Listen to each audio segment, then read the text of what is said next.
next, we'd like to have Ms. Courtney Kidd come up here and do a speech. It's probably going to be epic.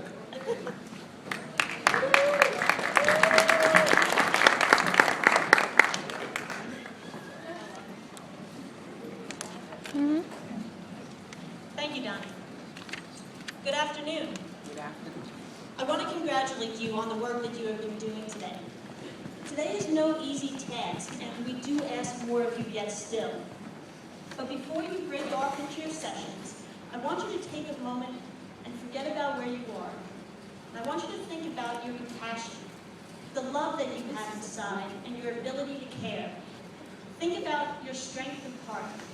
This is something that I like to think about when everything around me starts to become difficult to manage. It reminds me of what I've learned here and of those who will always stand with me. Because it is easy to start to believe that you might be lost as a pawn in this world. It is easy to start to believe that you might leave here empty-handed after 2 long years. I want to stop you right there.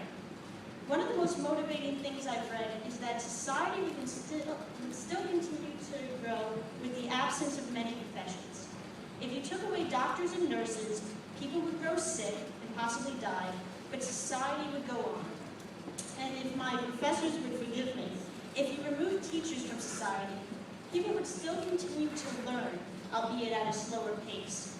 But the moment that you take away people who are willing to stand up for the rights of others and go out into the world each day and do good, society is doomed to fail. As social workers, we play the parts of these modern-day knights, standing up for the rights and the needs of society. We live in a world where wars are made and the wealthiest call the shots, and somehow that is our wisdom. But I know that there's so much more, not by the rules and the strictures, but by looking in at myself and at all of you. I wish that there was an easier way. Today we've heard from those who have chosen the more difficult path, who have gone against the flow and against the accepted norms to make their choice. Each one of us has this choice, and it's a choice, as Dennis Waitley puts, to accept the things the way they are or accept the responsibility for changing them. Today is a challenge to yourself to not blindly accept things as they are put in front of you. To ask yourself what things move you. Your motivation can be the joy you feel at an accomplished task or the anger you feel at some injustice. Anything worth these feelings is worth the fight. Does it help you to know that I feel it too? I have felt shame. I have felt shame not for the wrong things that I have done, but for the right things that I did not do. And it has pushed me into seeing how much more we have to offer.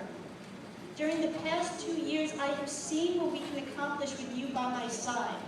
And I would gladly face the world with you. One of the things that has stayed with me this year is the idea of visioning, of imagining the perfect outcome to help you strive for a better future. We also need to do this as individuals.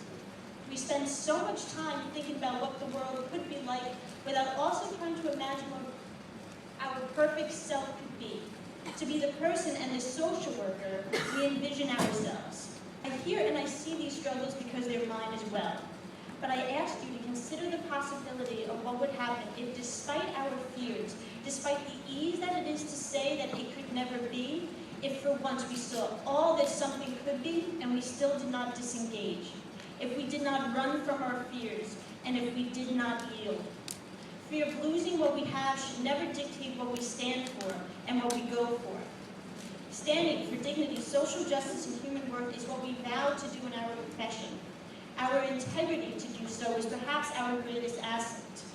That perfect world that we think we've lost is hidden in shadows. Be the light. Bring the light of awareness with you wherever you go. Cognitive dissonance can only work until awareness steps in, and after that it is impossible for things to go back to the way it was. And we will wonder how we wandered for so long in the darkness. Yes, we can't always succeed, but we also can't always fail. And to give up before we even start is accepting failure as our only option.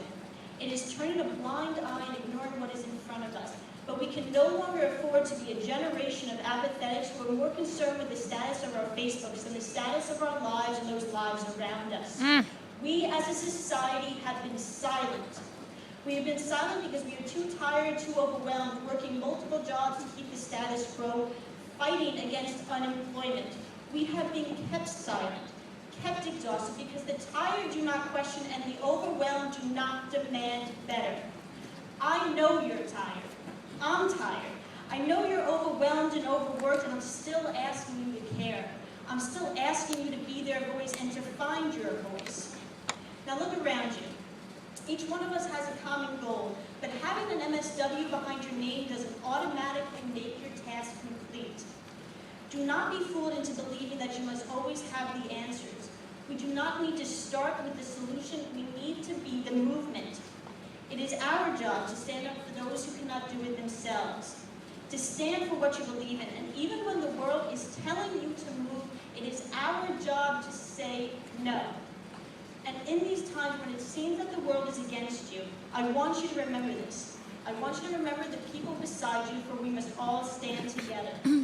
I want more, and I want more for you. And more importantly than anything else, I want you to not only want more, but to want better. Years from now, will we sit and say that we accepted degrading circumstances because that was the way it was? Or will we say that we accepted our duty to change them? One day, we all will have to answer, where were you when they tried to change the world? Elsewhere will not be an answer. Change can happen and can happen everywhere so long as good people are willing to stand up and fight for it. Now we can sit idly by and asking why does nothing ever turn out the way it should, or we could stand up. We could stand up and say, I will be better, do better, try harder than before. So I ask each one of you this now. Who here will stand with me? Who here will stand up because you decide that you will make a change?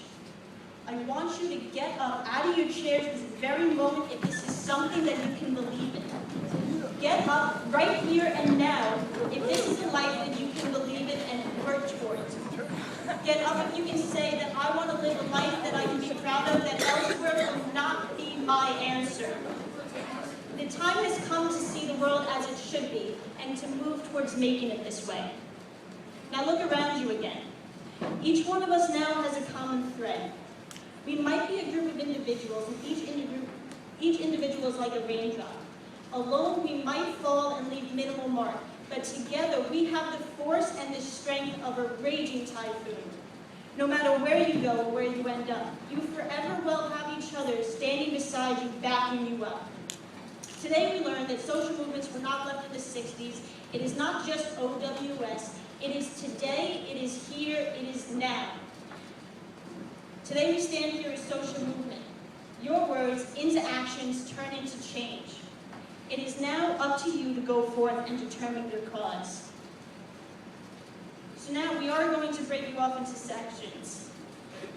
We've seen a lot here today and learned about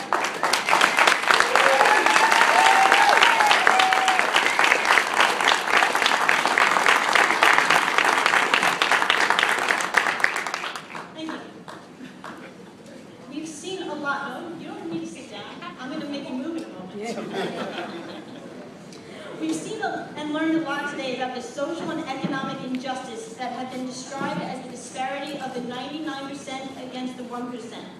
And you've heard a lot of different approaches to making change. Your mission in these breakout sessions will be to come up with a proposal for change to ameliorate these disparities and how you believe we should go about it. I want to wish you luck. I look forward to hearing about all of it upon the return. Thank you.